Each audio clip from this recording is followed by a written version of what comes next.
پہلی بات دیکھیے، ہمارا جو اصول ہے اہل الحدیث کا وہ کیا ہے؟ سلف کے منہج اور سلف کے فہم پر چلنے کا ہمارا دعویٰ ہے، اور یہ ہمارا دعویٰ ہر معاملے میں ہے۔ اگر ہم مسلمان ہیں تو اسلام کو ہمیں اپنانا ہے زندگی کے ہر گوشے میں۔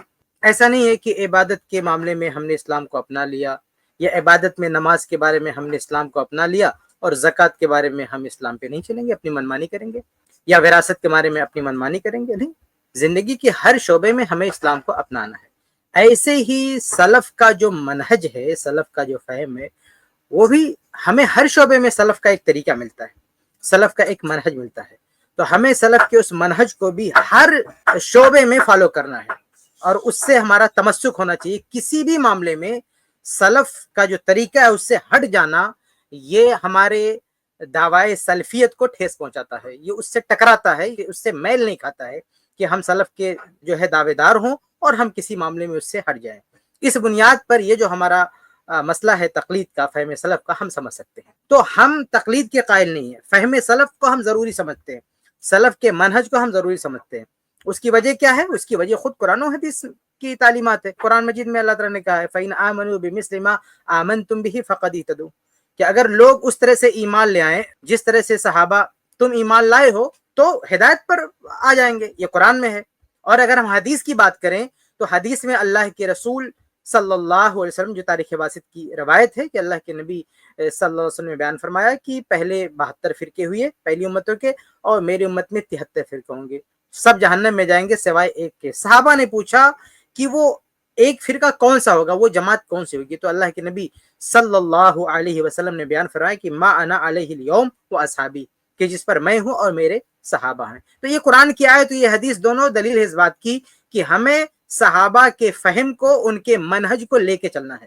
قرآن اور حدیث کو اس طرح سمجھنا ہے، اس نہج پہ سمجھنا ہے، اس فہم کے ساتھ سمجھنا ہے جس نہج پر، جس فہم پر صحابہ کرام رضی اللہ تعالیٰ عنہ نے سمجھا ہے۔ تو یہ قرآن و حدیث میں باقاعدہ صحابہ کرام کے فہم کو لینے کی، ان کے منہج کو لینے کی تاکید کی گئی ہے، اور اسے معیار قرار دیا گیا ہے، یعنی حق پر ہونے کا معیار بتایا گیا ہے کہ آدمی قرآن حدیث کے ساتھ ساتھ صحابہ کرام کی سیرت پر، ان کے منہج پر، ان کے فہم پر ہو۔ یہ بات قرآن میں بھی آ گئی اور حدیث میں بھی آ گئی۔ اور آپ ایسے ہی سوچیں، قرآن و حدیث کے علاوہ بھی آپ سوچیں کہ صحابہ کی جماعت وہ پہلی ہے، وہ پہلی نسل ہے جس کے سامنے وحی نازل ہوئی، یعنی قرآن سب سے پہلے ان کے سامنے پیش کیا گیا، اللہ کے نبی صلی اللہ علیہ وسلم کی احادیث سب سے پہلے ان کے سامنے پیش ہوئی۔ اس لیے ان صحابہ نے جس طرح سے قرآن کو سمجھا، حدیث کو سمجھا ہے، وہی معتبر ہوگا، کیونکہ اگر صحابہ نے سمجھنے میں غلطی کی ہوتی تو ظاہر سی بات ہے کہ وحی کا زمانہ تھا، اللہ کی طرف سے تاکید آ جاتی کہ تم غلط سمجھ رہے ہو۔ چنانچہ ہم دیکھتے بھی نا کہ روزے کے مسئلے میں جب صحابی سے چوک ہوئی سمجھنے میں تو آسمان سے وحی آ گئی۔ تو جہاں جہاں چوک ہو رہی تھی آسمان سے وہی آ رہی تھی کہ نہیں، اس آیت کا مطلب غلط سمجھا جا رہا ہے، اس کا یہ مطلب ہے، اللہ رب العالمین کی ہدایت آ رہی تھی۔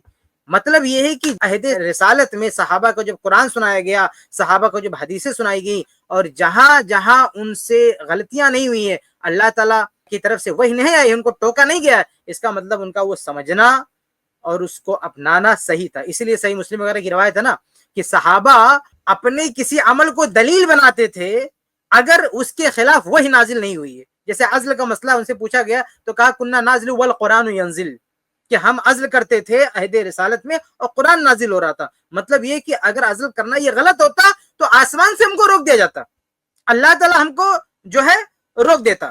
تو صحابہ اس کو خود دلیل مانتے تھے کہ ہم نے جو سمجھا ہے، ہم نے جو کیا ہے، اگر وہ غلط ہوتا تو آسمان سے روک دیا جاتا۔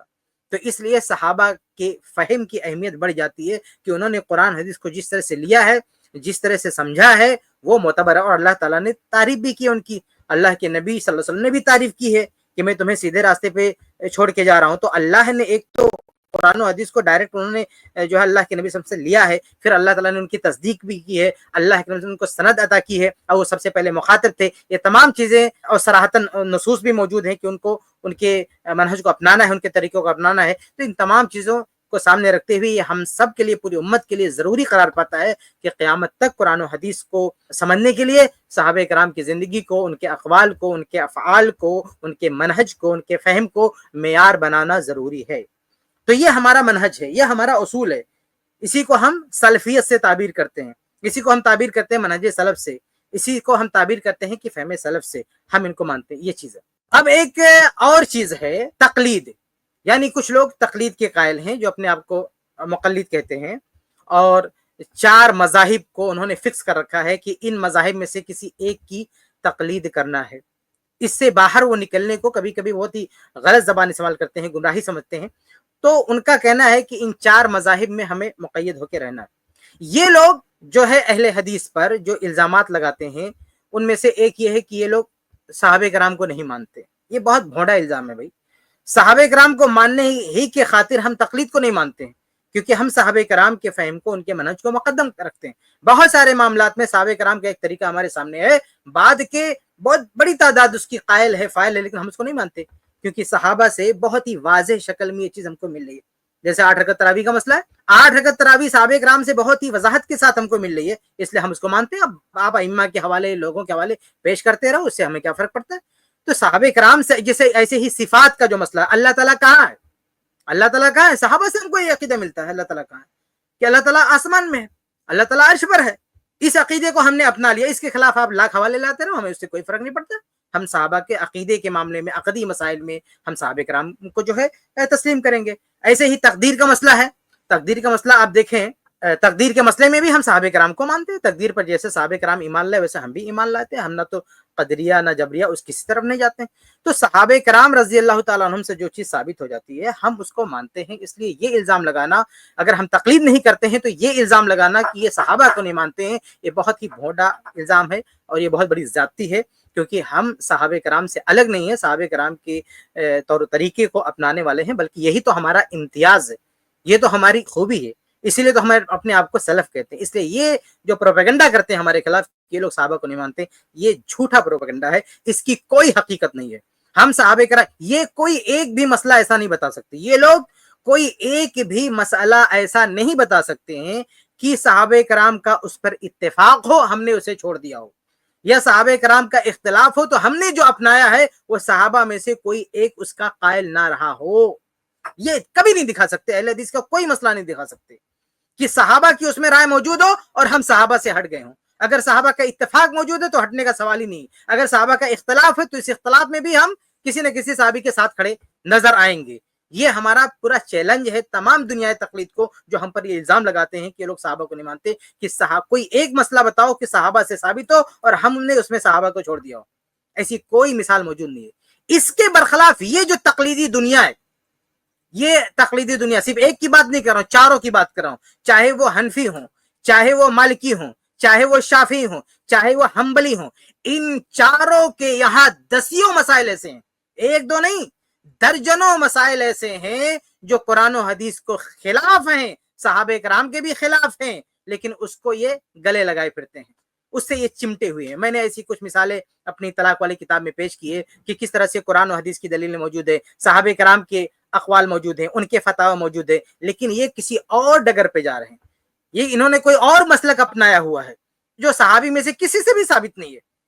تو ایسی ان کے ہاں مثالیں موجود ہیں، لیکن اہل حدیث کے ہاں آپ کوئی ایک مسئلہ بتاؤ، ہم آپ کے ہاں درجنوں مسئلے بتا سکتے ہیں کہ صحابہ کرام کے خلاف آپ ہو، صحابہ کے طریقے کے خلاف آپ ہو، ہم نے لکھ بھی دیا ہے طلاق والی کتاب میں، بلکہ اس پر میری ایک پوری کتاب انشاءاللہ آئے گی، یعنی وہ چاروں مسلک کے علماء، ہم ایک پر بات کریں تو وہ مثال ہے، میں تو چاروں مسلک کے ایسے اقوال اور ایسی باتیں اکٹھا کر رہا ہوں، انشاءاللہ ہماری کتاب آئے گی جس میں یہ لوگ قرآن سے ہٹے ہوئے ہیں، حدیث سے ہٹے ہوئے ہیں، یا صحابہ کرام کے جو ہے اقوال سے ہٹے ہوئے ہیں، ان کے فتاوی سے ہٹے ہوئے ہیں، تو یہ الٹا ہم پہ الزام لگاتے ہیں۔ ہم تو چیلنج کرتے کوئی ایک بتا دو، ہم آپ کا درجن بتانے کے لیے تیار ہیں۔ تو بہرحال کہنے کا مطلب یہ، ایسے ہی رمضان میں ایک مسئلہ میں اسٹریم میں بار بار ذکر کر چکا ہوں کہ یہ جو مرضیہ عورت ہے، دودھ پلانے والی عورت ہے، حاملہ عورت ہے، یہ اپنے روزے کا قضا کرے گی کہ نہیں کرے گی؟ صحابہ سے صرف ایک ہی فتویٰ ثابت ملتا ہے کہ وہ قضا نہیں کریں گے، بعد کے جو علماء ہیں ان میں بہت بڑی تعداد ایسی کہنے والے کہ نہیں کہ بعد میں قضا کریں گے۔ اس مسئلے میں ہم صحابہ کے ساتھ ہیں، یہ چاروں مسلک والے صحابہ کے ساتھ نہیں ہیں، اس مسئلے میں ہم صحابہ کے ساتھ، یہ چاروں مسلک والے کہتے ہیں کہ خواتین کا مسجد میں آ کے نماز پڑھنا مکروہ ہے، یہ چاروں مسلک والوں کا اتفاق ہے مکروہ ہے۔ ایک کتاب باقاعدہ کسی جو ہے لکھی گئی ہے کہ مذاہب ارباب کے جو مسائل جن کو جمع کیا گیا ہے، اس میں یہ بات لکھی گئی ہے کہ چاروں مسلک کا اتفاق ہے کہ مسجد میں خواتین کا آ کے نماز پڑھنا مکروہ ہے۔ حالانکہ اس کتاب کے جو رائٹر تھے انہوں نے نیچے نوٹ چڑھایا کہ نہیں یہ بات غلط ہے کیونکہ سنت سے ثابت ہے، لیکن صحابہ صحابہ میں آپ دیکھ لیجیے عبداللہ بن عمر رضی اللہ تعالیٰ نے کس طرح سے ڈانٹا جب ان کے بیٹے نے کہا کہ ہم جو ہے خواتین کو روکیں گے. تو صحابہ کا فتویٰ، ان کا منہج، ان کا طریقہ ہمارے ساتھ ہے، ہم اس کو لیے. لیکن آپ نے خواتین کے لیے مسجد کے دروازے بند کر دیے یہ، اور اس کے باوجود بھی آپ دعویٰ کریں گے کہ ہم صحابہ کرام کو لے کے چلتے ہیں. یہ اہل حدیث ہیں جو صحابہ کرام اس مسئلے میں بھی صحابہ کرام کے ساتھ ہیں. بہرحال ایسی بہت ساری مثالیں ہیں کہ صحابہ کا فہم، صحابہ کا منہج، صحابہ کا طریقہ ہمارے ساتھ ہے، ان کے ساتھ نہیں ہے. اس لیے یہ الزام لگانا کہ ان لوگوں نے صحابہ کو چھوڑ دیا، یہ الٹا چور کوتوال کو ڈانٹنے والی بات ہے، سراسر بہتان، اس کی کوئی حقیقت نہیں. ایک دوسرا الزام، اگر ہم تقلید نہیں کرتے ہیں تو ایک دوسرا الزام کیا لگاتے ہیں؟ جی شیخ، آپ کی ویڈیو اگر ہم تقلید نہیں کرتے ہیں تو ایک الزام یہ لوگ لگاتے ہیں، کہتے ہیں کہ یہ اجماع کو نہیں مانتے. استغفر اللہ. اب آپ سوچیں اتنا بڑا الزام کہ اہل الحدیث اجماع کو نہیں مانتے ہیں. بھائی جب ہم نے یہ دعویٰ کیا کہ صحابہ کے فہم کے خلاف ہم نہیں جائیں گے، صحابہ کے اقوال سے ہم نہیں ہٹیں گے، صحابہ کے منہج سے ہم نہیں ہٹیں گے، تو کون سا اجماع ہے بتاؤ؟ ایسا کون سا اجماع ہے جس میں صحابہ کرام کی شمولیت کے بغیر اجماع ہو جائے گا؟ اگر ہم صحابہ کو مانتے ہیں تو اگر کوئی کسی بات پہ اجماع کا دعویٰ کیا جا رہا ہے تو ظاہر سی بات ہے نا کہ صحابہ بھی اس میں شامل ہے، صحابہ کا بھی فتویٰ ہے، صحابہ کا بھی وہ دین ہے. ایسا تو نہیں کہ دین بعد میں آیا ہے، یہ تو نہیں ہو سکتا نا کہ دین بعد میں نازل ہوا. اللہ کے نبی نے جو دین دیا وہی دین چل رہا ہے آگے. ایسا تو نہیں کہ نا کہ ائمہ نے کوئی دین بنایا ہے. تو اگر نماز کا کوئی مسئلہ ہے صحابہ کرام نے بھی اس کو بیان کیا ہے، زکوٰۃ کا کوئی مسئلہ ہے صحابہ کرام نے بھی بیان کیا ہے. جب ہم یہ کہتے ہیں کہ صحابہ کو مانتے ہیں تو صحابہ کے فتاویٰ کو چھوڑ کے، صحابہ کے اقوال کو چھوڑ کے اجماع کا انعقاد کیسے ہو سکتا ہے کسی مسئلے پر؟ الا ہے کہ کوئی نوازل کا مسئلہ ہو، کوئی الگ مسئلہ ہو تو وہ الگ بات ہے. لیکن ہم جو ہے صحابہ سے جب ہٹنے والے نہیں ہیں تو عام طور سے عام مسائل میں صحابہ کرام کا کوئی نہ کوئی قول رہتا ہے. تو اس لیے یہ کہنا کہ بھی اجماع کے خلاف ہے، یہ بالکل غلط بات ہے. اور کسی بھی مسئلے میں اس کو بھی کوئی پروف کرے نا. اگر کوئی دعویٰ کرتا ہے کہ اہل الحدیث اجماع کے خلاف ہیں تو کوئی ثبوت دے، کوئی ایک مثال بیان کریں کہ دیکھو یہ فلاں مسئلہ ہے، اس پر پوری امت کا اجماع ہے اور اس اجماع کے خلاف اہل الحدیث ہے. ایسا کوئی ایک مسئلہ بتا دے. جیسے اس سے پہلے میں نے کہا کہ کوئی ایک مسئلہ بتائیں کہ صحابہ کا قول موجود ہے، صحابہ کا طریقہ اس میں موجود ہے اور اہل حدیث نے اس سے جو ہے کنارہ کشی اختیار کر لی. ایسے ہی کوئی اجماع کی مثال دیں، کوئی ایک مثال دیں جس میں امت کا اجماع ہو اور اہل الحدیث اس کو نہ مانتے ہو. اس کی بھی کوئی مثال پیش نہیں کی جا سکتی ہے. ہاں کچھ اجماع کو جو رد کیا جاتا ہے نا، یہ کہہ کر تھوڑی کہ وہ اجماع ہے ہم نہیں مانیں گے. بھائی وہ اجماع ثابت ہی نہیں، وہ جھوٹے دعوے ہیں. یہ بالکل ایسے ہے جیسے ہم حدیث کو رد کر دیتے ہیں اگر ضعیف ہوتی ہے تو. اب ضعیف حدیث کو ہم نے رد کر دیا تو کوئی بولے یہ حدیث کا منکر ہے، تو کتنی غلط بات ہے بھائی. ضعیف حدیث جو حدیث ثابت نہیں اس کا ہم رد کرتے ہیں. تو ایسے جو اجماع ثابت نہیں ہے اس کا ہم رد کرتے ہیں. ہم کہہ سکتے ہیں وہ ضعیف اجماع ہے، یعنی اس کا ثبوت ہی نہیں، کیونکہ اجماع کا ثبوت بھی ضروری ہے نا، صرف دعویٰ تھوڑی کافی ہے. تو جب اللہ کے نبی صلی اللہ علیہ وسلم کے حوالے سے کوئی دعویٰ کرتا ہے اور بغیر ثبوت کے ہم نہیں مانتے، تو علماء کے تعلق سے کوئی دعویٰ کر لے گا بغیر ثبوت کے، ہم اس کو کیسے مان لیں گے؟ تو ایسا اجماع جو ثابت نہیں ہے بلکہ جو محدثین کے اقوال یا علماء کے فقہا کی تصریحات کے بھی خلاف ہے، تو ایسے اجماع کو ہم نہیں مانتے. لیکن جو ثابت شدہ اجماع ہے ہم اس کو مانتے ہیں. آگے بڑھتے ہیں. ایک اور الزام یہ ہے کہ یہ لوگ جو ہے ائمہ کو نہیں مانتے ہیں، ائمہ کو نہیں مانتے ہیں لوگ. تو یہ بھی غلط بات ہے. بھائی ہم سارے ائمہ کا احترام کرتے ہیں، بلکہ ہم سے زیادہ ائمہ کا احترام کرنے والا، ان کے فقہی اقاویل اور ان کے فقہی آراء اور ان کے فقہی اجتہادات سے استفادہ کرنے والا اور کون ہو سکتا ہے؟ اہل الحدیث. بھائی چاروں فقہ کو پڑھتے ہیں. اہل الحدیث کے جو فقہی مصادر ہیں وہ سب سے زیادہ ہیں. بلکہ ایک منچلا تو بول رہا تھا بیوقوف کہیں کا، وہ اہل حدیث پہ الزام لگا رہا تھا کہ آج کے زمانے یہ لوگ اہل حدیث کا دعویٰ کرتے پھرتے ہیں، تو اگر یہ تقلید نہیں کرنا ہے، چاروں مذہب میں سے کسی کو نہیں ماننا ہے، تو کم سے کم جو ہے صحابہ کرام کے اقوال کی تو معرفت ہونے چاہیے. صحابہ کرام کے اقوال بھی نہیں جانتے. یہ کہتے ہیں مطلب ہوائی بات کرنا ہے. جو دیکھیے کسی گلی چوراہے پہ چلتے ہوئے اہل حدیث کو پکڑ کے کوئی رائے نہیں قائم کرنا چاہیے. جو اہل الحدیث کے معتبر علماء ہیں، جو ماہرین ہیں، جو بڑے بڑے علماء ہیں، آپ ان کی کتابیں کھول کے دیکھو، ان کے فقہی معاملات میں ان کے مراجع کہاں سے آئیں گے، ان کی فقہ کا مصدر کیا ہے، آپ کو اس میں حوالے ملیں گے مصنف عبد الرزاق کے، آپ کو اس میں حوالے ملیں گے مصنف ابن ابی شیبہ کے، آپ کو اس میں حوالے ملیں گے المحلل ابن حزم کی، آپ کو اس میں حوالے ملیں گے سنن سعید بن منصور کی. یہ وہ کتابیں ہیں جو سلف کے فقہی آراء جس میں قلم بند کیے گئے ہیں، سلف کے اقوال قلم بند کیے گئے، صحابہ کرام کے اقوال ہیں. اہل الحدیث کا یہ مصدر ہے، اہل الحدیث کا یہ مرجع ہے. تو اہل الحدیث کا کوئی مفتی ہے، اہل الحدیث کا کوئی بڑا عالم ہے، وہ ان کتابوں سے استفادہ کرتا ہے. آپ نے کسی بھی معمولی آدمی کو پکڑ لیا اہل حدیث کو، وہ کتابوں کا نام نہیں جانتا، تو آپ نے یہ سمجھ لیا کہ نہیں بس اہل الحدیث کچھ جانتے ہوتے نہیں اور پھر کہتے ہیں ہم تقلید بھی نہیں کریں گے. بھائی اہل الحدیث صحابہ کرام کے فقہ سے بھی واقف ہیں, ان سے استفادہ بھی کرتے ہیں. اس لیے یہ گھٹیا الزام لگانا, یہ بےہودگی کرنا بیٹھ کے کہ یہ لوگ نہ تو مذاہب اربعہ کو مانتے ہیں اور نہ ہی سلف کے ذخیرے فقہ سے ان کو واقفیت ہے, یہ بالکل غلط بات ہے. بلکہ آج کے زمانے میں تو معاملہ کتنا آسان ہو گیا بھائی. آج کتابوں کی طباعت اور نشر و اشاعت اتنی عام ہو چکی ہے کہ ایک ایک صحابی کے اقوال جمع کر دیے گئے ہیں, ایک ایک صحابی کے, یعنی خلفائے اربعہ جو ہیں ان کے جو فقہی اقوال ہیں, ان کے جو آراء ہیں, ان کے جو فتاوی ہیں, ان تک کو جمع کر دیا گیا. تو آج کتنا آسان ہو گیا ہے یعنی سلف کے فقہ سے استفادہ کرنا. اس لیے یہ کہنا کہ اہل حدیث میں یہ الزام لگانا کہ یہ لوگ جو ہے ائمہ سے استفادہ نہیں کرتے ہیں یا اپنا فتویٰ چلاتے ہیں, یہ غلط بات ہے. اچھا, ایک اور چیز ہے, وہ انشاءاللہ بھی ویڈیو میں بات آئے گی, میں اس کو بیان کروں گا, لیکن آخر میں ایک اور چیز کی وضاحت کر دوں. یہ جو تقلید کا مسئلہ ہے, دیکھیے میں نے شروع میں کہا تھا نا کہ ہم ہر معاملے میں منہج سلف پہ چلنے والے ہیں. سلف یعنی جو صحابہ کا دور ہے, تابعین کا دور ہے, اس دور میں دین سیکھنے کا طریقہ کیا تھا. دیکھیے لوگوں کی تین قسمیں آپ کر سکتے ہیں, ایک مجتہدین, دوسرے طلاب علم, اور تیسری قسم عوام کی. تو کیا یہ تین قسمیں صحابہ کے دور میں نہیں تھی؟ یقیناً تھی. صحابہ کے دور میں بھی کچھ صحابہ ایسے تھے جو درجے اجتہاد پہ فائز تھے, اور صحابہ کے دور میں کچھ صحابہ تابعین طلاب علم تھے, اجتہاد نہیں کرتے تھے, لیکن مجتہدین کے فتاوی, ان کے اقوال کو سامنے رکھ کے کسی نتیجے پر پہنچتے تھے. اور ایک تیسری قسم اس دور میں بھی تھی عوام کی, جن کا تخصص فقہ نہیں تھا, جو فتویٰ نہیں دیتے تھے, وہ دلائل کا تجزیہ بھی نہیں کر سکتے تھے. لیکن ان تینوں کا معاملہ کیا تھا, ان تینوں کا منہج کیا تھا, تینوں کا طریقہ کیا تھا. جو مجتہدین ہوتے تھے وہ اجتہاد کرتے تھے, جو طلاب علم ہوتے تھے وہ مجتہدین کے اقوال, ان کی آراء سے استفادہ کرتے تھے, اور جو عوام ہوتے تھے وہ سوال کرتے تھے. فَاسْأَلُوا أَهْلَ الذِّكْرِ إِن كُنتُمْ لَا تَعْلَمُونَ. اگر تمہیں نہیں پتا ہے تو تم سوال کرو.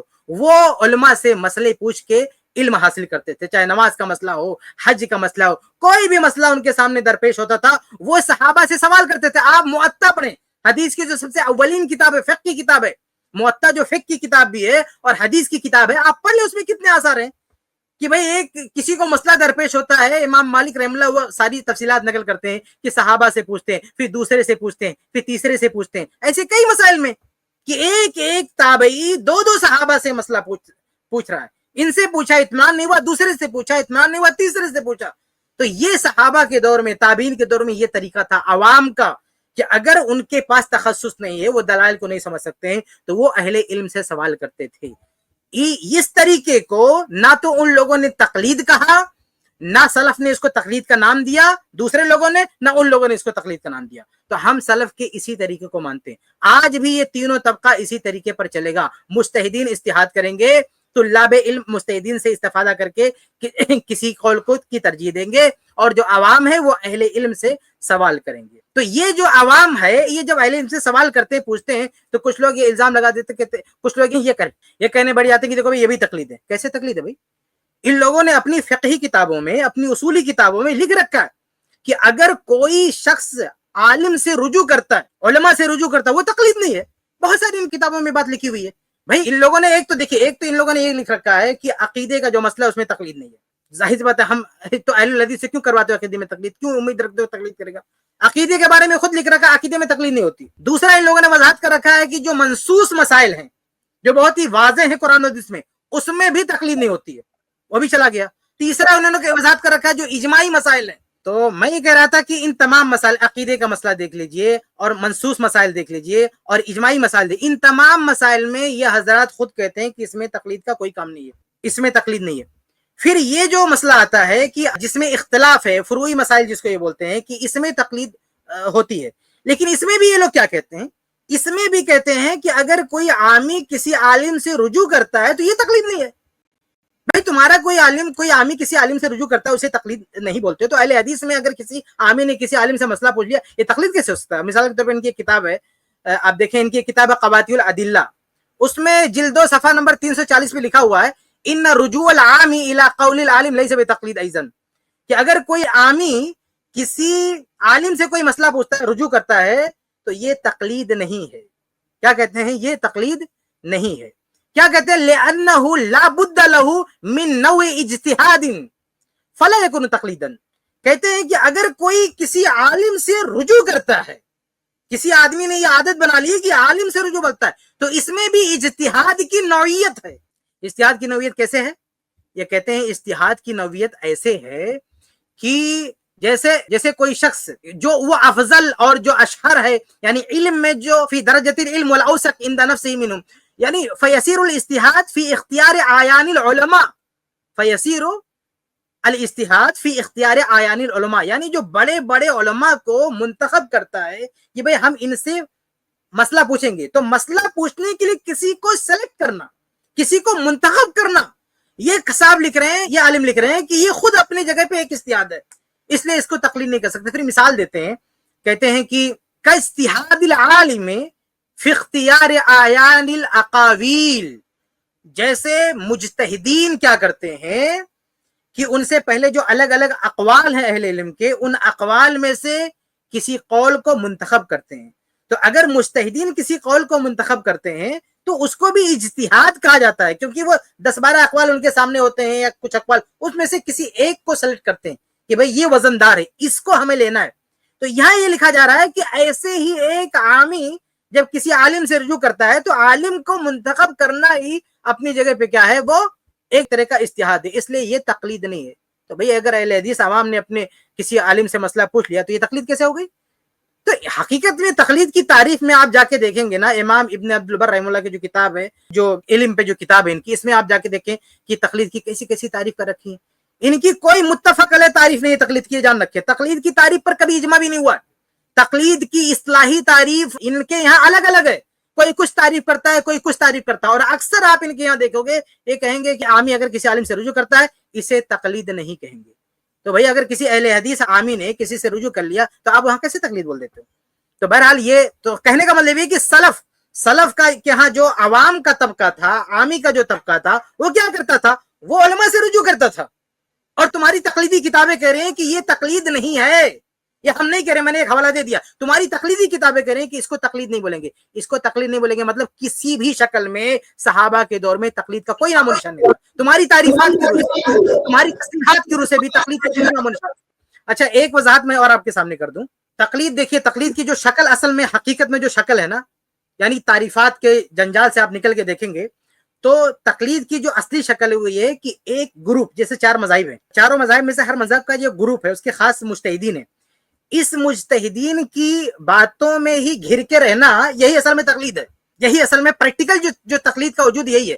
بعض لوگ کہتے ہیں کہ نہیں یہ تقلید مطلق ہے، کسی کو خاص نہ کریں اور الگ الگ لوگوں سے سوال کریں، یہ تقلید مطلق ہے، اور تقلید شخصی حرام ہے۔ بھائی تقلید شخصی کا دنیا میں کبھی بھی وجود نہیں ہوا ہے، یہ بات یاد رکھیں، دنیا میں کبھی بھی تقلید شخصی نہیں پائی گئی ہے، کوئی دور میں کوئی ثابت نہیں کر سکتا کہ کسی دور میں کسی ایک امام کو خاص کر لیا گیا ہو کہ ہر معاملے میں ہم اسی کے مانیں گے، ایسا کبھی نہیں ہوا۔ بھائی بعض حنبلی مذہب سے جو واسطہ رکھتے ہیں وہ کیا بولتے ہیں، کہتے ہیں دیکھو حنبلی جو علماء ہے نا، وہ اپنے بہت سارے مسائل میں امام احمد بن حنبل سے اختلاف کرتے ہیں، اس لیے آپ ان کو مقلد نہ بولو۔ آپ سمجھ رہے ہیں؟ کہتے ہیں حنبلی علماء امام احمد بن حنبل رحمہ اللہ سے اختلاف کرتے ہیں، اس لیے ان کو مقلد نہیں کہنا چاہیے۔ تو سب سے بڑے، اگر امام احمد بن حنبل سے اختلاف کرنے سے وہ مقلد نہیں رہ گئے تو سب سے بڑے غیر مقلد یا سب سے بڑے مجتہد آپ کو علماء احناف کو کہنا چاہیے، کیونکہ چاروں ائمہ میں یا چاروں مذاہب میں اپنے امام سے سب سے زیادہ اگر کسی نے اختلاف کیا ہے تو کون ہے؟ وہ علماء احناف ہیں، یہ حقیقت ہے۔ چاروں مذہب میں سب سے زیادہ اپنے امام سے اگر کسی نے اختلاف کیا، جن کو اپنا امام اعظم بنایا ہے، سب سے زیادہ اگر کسی نے اختلاف کیا تو وہ حنفی علماء ہے۔ امام ابو یوسف رحمہ اللہ جو امام حنیفہ کے شاگرد ہیں، امام محمد رحمہ اللہ جو ابو حنیفہ کے شاگرد ہیں، ان لوگوں نے، بعض علماء نے تو لکھا ہے کہ 2/3 یعنی امام ابو حنیفہ رحمہ اللہ کی فقہ کے 3 حصے کرو تو ان 2 حصے میں ان کے شاگرد الگ ہو گئے، اختلاف کر بیٹھے۔ تو بھائی یہ جو ضابطہ بنا کے رکھا ہے آپ نے کہ اگر کوئی امام احمد بن حنبل سے اختلاف کر لیا تو وہ تقلید کے دائرے سے باہر نکل گیا، تو پھر تو یہ علماء احناف بھی تقلید سے باہر نکل گئے۔ بھائی پھر دنیا میں تو یہ جو مفروضہ ہے نا کہ ایک امام کو مان لینا، اس سے علاوہ ہٹنا نہیں، یہ کبھی نہیں وجود میں آیا نا۔ نہ احناف نے ہر مسئلے میں امام حنیفہ رحمہ اللہ کو فالو کیا ہے، نہ مالکیہ نے ہر مسئلے میں امام مالک کی تقلید کی ہے، نہ شافعی نے ہر مسئلے میں امام شافعی رحمہ اللہ کو مانا ہے، نہ حنابلہ نے ہر مسئلے میں امام احمد بن حنبل رحمہ اللہ کو مانا ہے۔ سب سے زیادہ اختلاف اپنے امام سے کسی نے کیا ہے تو احناف ہے، اور سب سے کم مذاہب اربع میں سب سے کم جس مذہب والے سب سے کم جس مسلک والوں نے اپنے امام سے سب سے کم اختلاف کیا ہے وہ علماء حنابلہ ہے. سب سے کم, حقیقت میں سب سے کم اگر اپنے مذہبی امام سے کسی نے اختلاف کیا ہے تو علماء حنابلہ ہیں. اور اس کے پیچھے وجہ اصل میں یہ کیونکہ ان کے پاس حدیثیں زیادہ ہے. امام احمد بن حنبل رحمہ اللہ کی جو کتاب ہے مسند احمد, وہ بہت بڑا ذخیرہ ہے, سمندر ہے احادیث کا. یہ کتب ستہ کی جتنی حدیثیں ہیں نا, وہ اس میں جو اہم حدیث ہے وہ ساری مسند احمد میں موجود ہیں.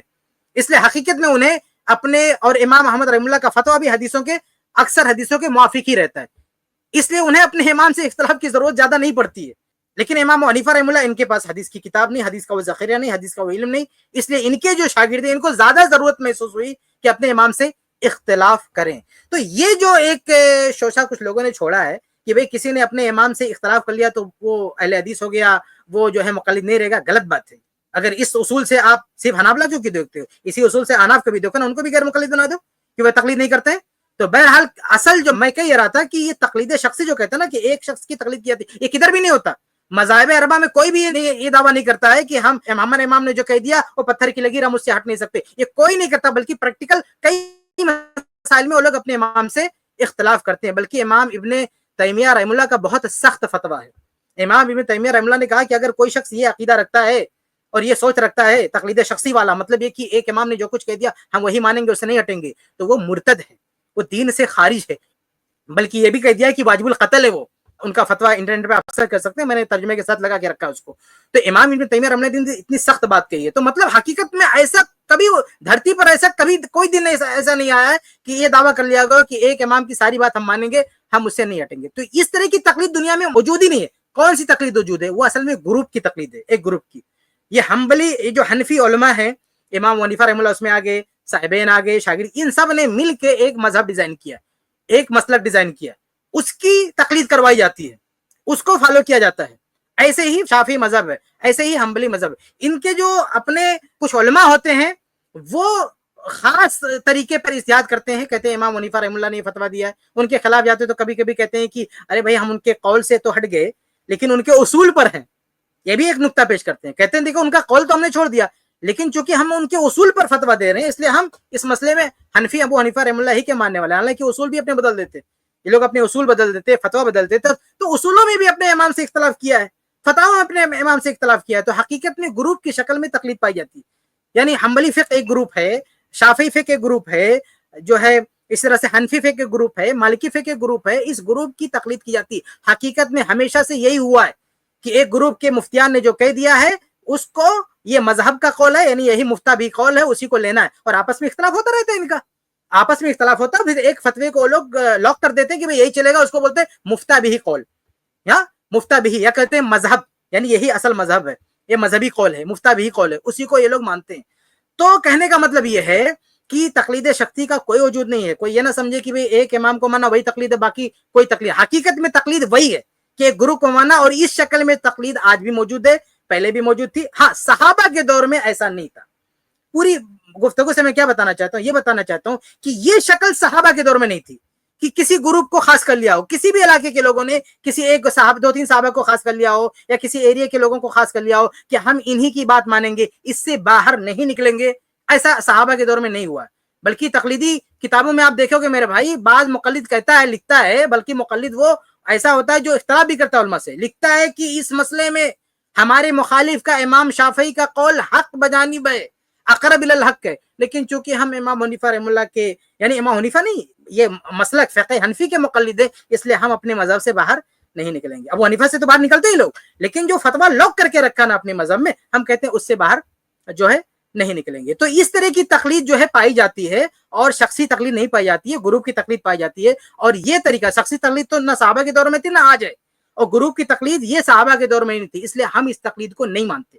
ہم نہ پریکٹیکل اس پر عمل کر رہے ہیں کیونکہ صحابہ کے دور میں ایسا عمل نہیں ہو رہا تھا, نہ ہم اس کو یہ نام دے رہے ہیں. ہم علماء, ہم کہتے ہیں جو عوام کا طبقہ ہے وہ علماء سے سوال کرے گا. یہ طریقہ صحابہ کے دور میں تھا, اس طریقے کو ان لوگوں نے تقلید نہیں کہا ہے, اس طریقے کو یہ نام نہیں دیا گیا. اس لیے آج بھی جو لوگ نام دیتے ہیں ان کو مبارک ہو. ہم اس طریقے کو تقلید کا نام نہیں دے سکتے.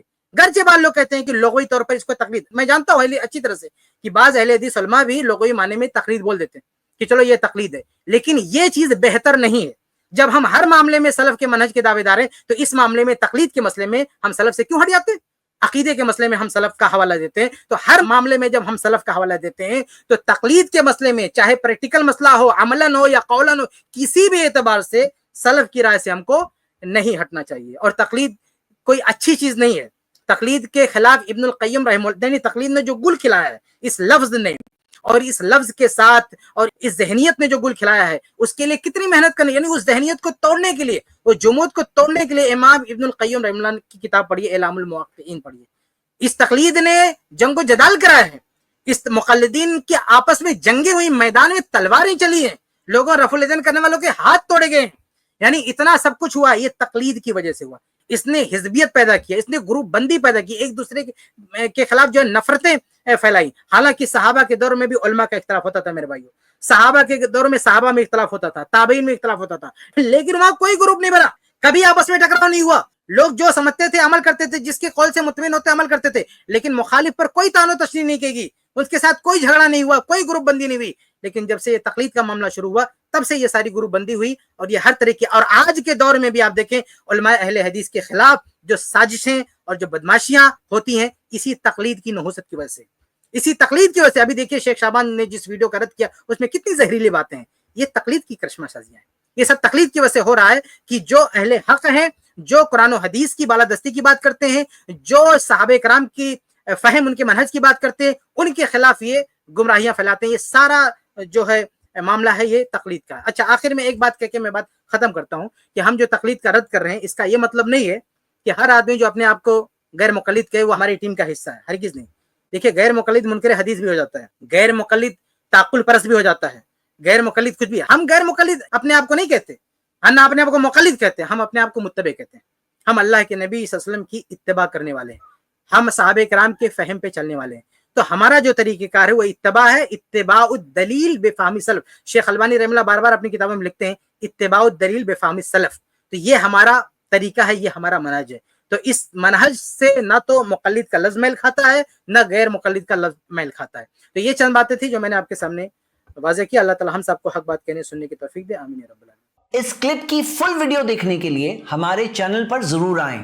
آئی پلس ٹی وی نے ایک نیا یوٹیوب چینل شروع کیا ہے جس کا نام ہے آئی پلس ٹی وی اختلاف کا حل. اس چینل پر صرف اختلافی مسائل پر ویڈیوز آئے گی، لیکن دلائل کے ساتھ اور بھائی چارگی کے ساتھ. آپ کو میں دعوت دیتا ہوں کہ آپ بھی ہمارے اس چینل کو سبسکرائب کریں، ہماری ویڈیوز کو شیئر کریں اور نوٹیفیکیشن آئیکن کو آل سلیکٹ کریں تاکہ آپ کو ہماری ویڈیوز کا نوٹیفیکیشن مل سکے.